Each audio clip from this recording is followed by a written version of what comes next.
مشتے غبار ہوں۔ ہمارے سامنے بے شمار جواز آتے ہیں، میں مصروف ہوں، میں بیمار ہوں، میرے معاملات ایسے ہیں کہ اکیلا ہوں اور کوئی ہے نہیں کرنے۔ تو صاحب حلیت الاولیاء نے حضرت مجاہد بن جبر رحمۃ اللہ تعالیٰ علیہ کے حوالے سے ایک واقعہ قیامت کا بیان فرمایا ہے۔ وہ لکھتی ہیں کہ قیامت کے دن 3 طرح کے لوگ حساب کتاب کے لیے لائیں گے۔ ایک جو امیر ہو، جس کے پاس بہت مال و دولت ہو، حساب کتاب کے لیے لایا جائے گا۔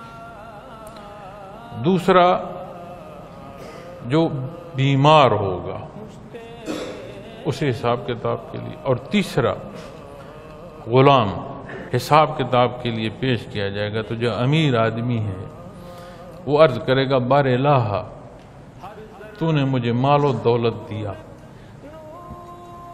تو میں اس کے انتظام و انصرام میں ایسا پھنسا کہ میں قاصر رہا تیری عبادت سے۔ تو جب وہ یہ بہانہ کہے گا، اور دیکھیں کیسی بات ہے، وہ کہے گا تو نے جو مجھے دولت عطا فرمائی اس کی وجہ سے میں وہاں پہنچ کر بھی اس کی بات دیکھیں کیسے کہتا ہے۔ تو اس لمحے حضرت سلمان علیہ السلام اپنی بادشاہی سمیت اس حساب کتاب کے دن میں اللہ کریم پیش انہیں فرمائیں گے۔ تو سوال ہوگا اس دولت مند سے کہ کیا تمہاری دولت، تمہاری حیثیت ان سے زیادہ تھی؟ حضرت سلمان علیہ السلام کو اللہ کریم نے مخلوقات پر بادشاہی عطا فرمائی تھی۔ تو اللہ کریم فرمائیں گے کیا تمہاری حیثیت ان سے زیادہ تھی، ان سے زیادہ معاملات تھے؟ تو عرض کرے گا وہ دولت مند، نہیں میرے مالک، ایسا ان کی زیادہ۔ تو فرمایا جائے گا اس سارے کے باوجود یہ محو عبادت رہے، اپنی عبادت کا حق انہوں نے ادا کیا۔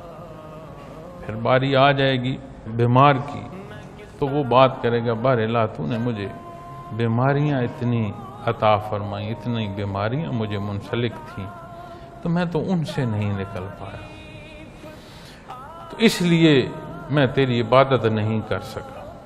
حضرت ایوب علیہ السلام کو ان کی تکلیف سمیت رب کائنات جو ہے وہاں حاضر فرمائیں گے۔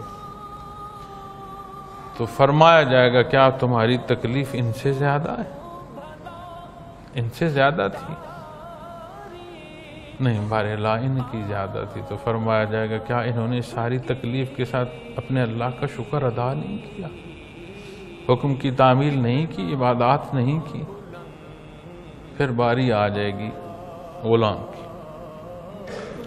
وہ کہے گا بار الہ دنیا میں تو نے میری ملکیت لوگوں کو دے دی،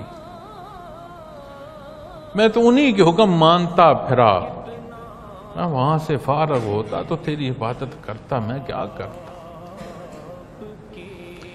حضرت یوسف علیہ السلام کو اسیری کی ایام کے جو حالات ہیں ان کے ساتھ رب کائنات جو ہیں وہ حاضر فرمائیں گے۔ تو ارشاد ہوگا کیا تیری غلامی ان سے زیادہ تھی؟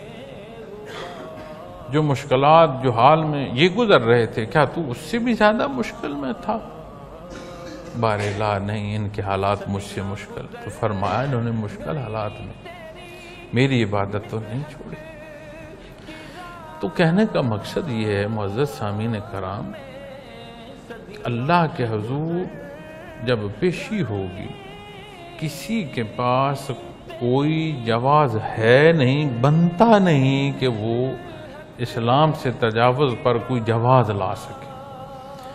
دین اسلام دین فطرت ہے، تمام فطری تقاضوں کو پورا فرماتا ہے۔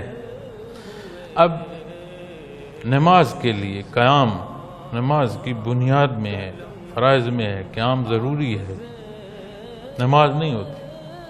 لیکن اگر کوئی بیمار ہے، اس کا قیام کی جو صورت ہے اسے بیٹھنے میں ہی نصیب ہو جاتی، بیٹھ کر پڑھ سکتا ہے۔ رکوع، سجود، تشہد کیا احکامات ہیں؟ لیکن اگر بیٹھ نہیں سکتا تو لیٹ کر اشارے سے پڑھ لے۔ تو جہاں جہاں جو جو صورت انسانی حیات کی ہے، کیا اللہ کریم نہیں جانتے تھے؟ جو اصول عطا فرما رہا ہے اسی نے اس مخلوق کو پیدا بھی فرمایا ہے، ہر شے اسی کے دستے قدرت میں ہے، ہر ایک نے اس کے حضور جا کر پیش ہونا ہے۔ کوئی چھوٹ نہیں ملے گی کہ میری آسائش نے مجھے عبادت سے روکا، میری بیماری نے مجھے عبادت سے روکا، میری غلامی اب لوگوں کی غلامی ہے، دولت کی غلامی ہے، عزت کے ناموس کے نام پر غلامیاں ہیں، حیثیتوں کی غلامیاں ہیں، کون کون سی غلامیاں ہیں، لیکن کوئی جواز روز محشر نجات کا سبب نہیں ہو سکتا سوائے اس رب کائنات کا کرم اور احسان نہ ہو جائے۔